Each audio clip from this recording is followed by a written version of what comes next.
In today's video, I'm going to teach you how to move a picture in WPS Office.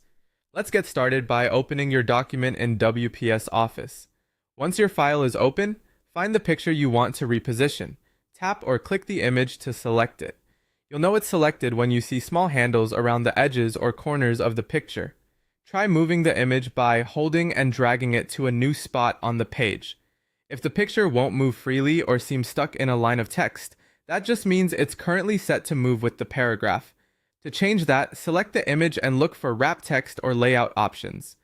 These controls tell WPS Office how the picture should interact with the surrounding text, and switching them is the key to flexible positioning.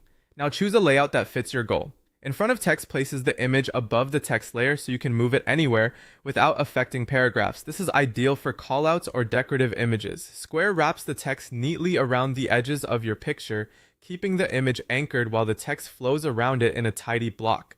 This is great for reports or newsletters. Behind text sends the picture under the text layer, which can work nicely for watermarks or subtle backgrounds, but make sure your text remains readable. After you select the layout, drag the picture again and place it exactly where you want it. Take a moment to nudge it into alignment with nearby headings or margins for a cleaner look. If the image jumps unexpectedly, try moving it a little slower or closer to the intended position. The layout you chose will guide how it snaps relative to text. If the size doesn't look quite right, resize the image using the corner handles. Dragging a corner keeps the proportions intact so your picture doesn't stretch. Avoid pulling only the side handles unless you specifically want to change the width or height independently.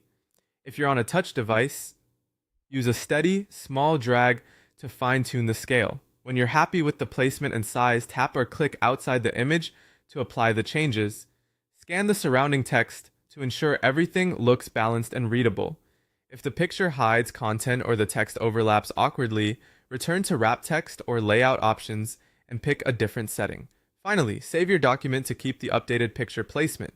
A quick save now prevents you from having to repeat the adjustments later. That's it, you've moved a picture in WPS Office with confidence and control.